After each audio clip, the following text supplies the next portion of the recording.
J'ai des gens qui ne pouvaient pas m'écouter parce que leur berger était contre moi. Mais aujourd'hui, ils m'écoutent. Dieu, tu ne le verras pas. La terre là, il les a donnés aux fils des hommes. Quand les hommes te ferment des portes, tes portes sont fermées. Et même si tu es dans ton coin, tu dis, je suis avec mes 5-10 personnes ici, Dieu est avec moi. Dieu ne t'a pas appelé au fait pour ces peu de personnes. Dieu t'a appelé pour les nations. Maintenant, Kainos prépare son programme à Brazza. Gracie est en train de percer, Pasteur Daniel est en train de percer. Tout le monde perce aujourd'hui. Quand il y a une pensée qui te presse beaucoup, une pensée qui te presse, qui ne te quitte pas, soit c'est Dieu, soit c'est Satan. Un homme spirituel est un homme qui est reconnu par sa capacité à maîtriser ses pensées. Il ne fait pas ce qu'il pense faire, mais ce qu'il doit faire. J'ai pas envie d'aller à l'église, mais je dois aller à l'église. Un homme spirituel impose la conduite à ses pensées.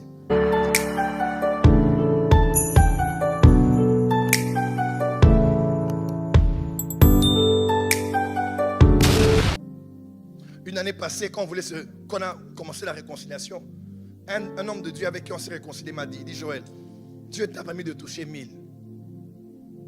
Mais imagine les 10 000 que tu n'as pas touché, que tu aurais pu toucher. C'est là que j'ai dit, waouh. Et aujourd'hui, mes 9 000 qui étaient restés là, je les ai récupérés. J'ai des gens qui ne pouvaient pas m'écouter parce que leur berger était contre moi. Mais aujourd'hui, ils m'écoutent. Dieu, tu ne le verras pas.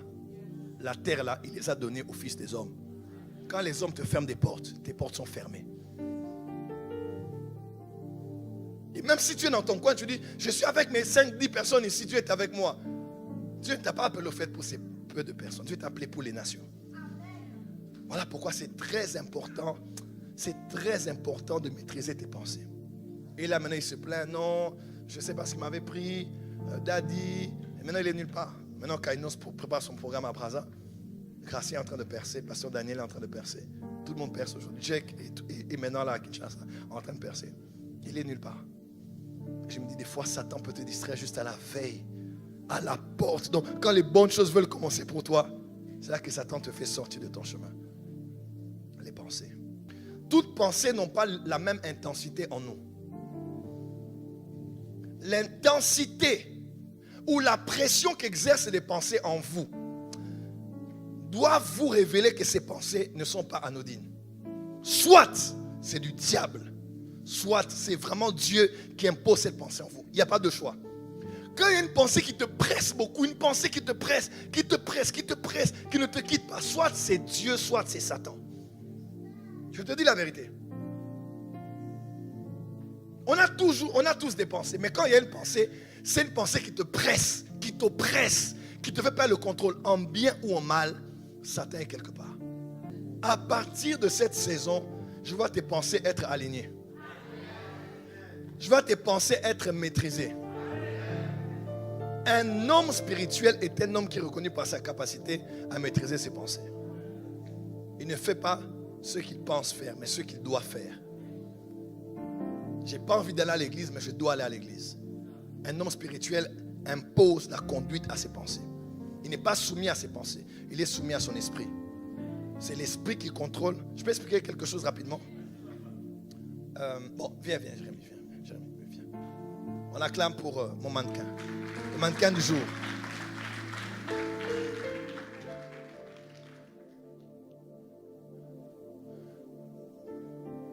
Tu es très solennel, hein? Tu me salues même comme ça. Voilà. Jérémy que voici, il est composé de l'esprit, l'âme et le corps, n'est-ce pas? Alors, vous devez savoir, comme une voiture, si le corps est la carrosserie, c'est-à-dire tout ce qu'on a à l'extérieur de physique,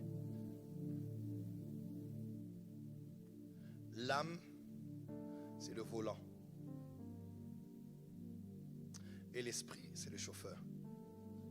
Et ça dépend de qui est assis sur ce siège-là. À vrai dire, la voiture ne va jamais à gauche ou à droite juste parce que quelqu'un a souhaité. C'est parce que le volant est à la gauche que la voiture est à la gauche. C'est parce que le volant est à la droite que la voiture est à la droite. Le vrai problème, comme je dis, personne ne dira, j'étais allé tomber avec cet homme, je ne savais pas. Tu savais. Parce que le corps ne suit que la direction de l'âme. Puisque l'âme était déjà, la femme l'avait déjà couché avec l'homme sur le lit, le corps a suivi. Parce que c'est le volant qui donne direction à toute la carrosserie. Le volant peut être tout petit. La carrosserie peut être très grande. Ça peut être une voiture, berline, une Jeep, même un camion. Mais c'est ce volant-là, comme le gouvernail dit Jacques, c'est le petit volant-là qui dirige tout le reste. Et là, pourquoi ne blague pas avec les petites pensées? Elles peuvent dévier toute une destinée. Mais puisque le volant n'a pas de volonté, le volant est malléable. C'est quelqu'un qui contrôle le volant. Ça peut être soit un démon, n'est-ce pas?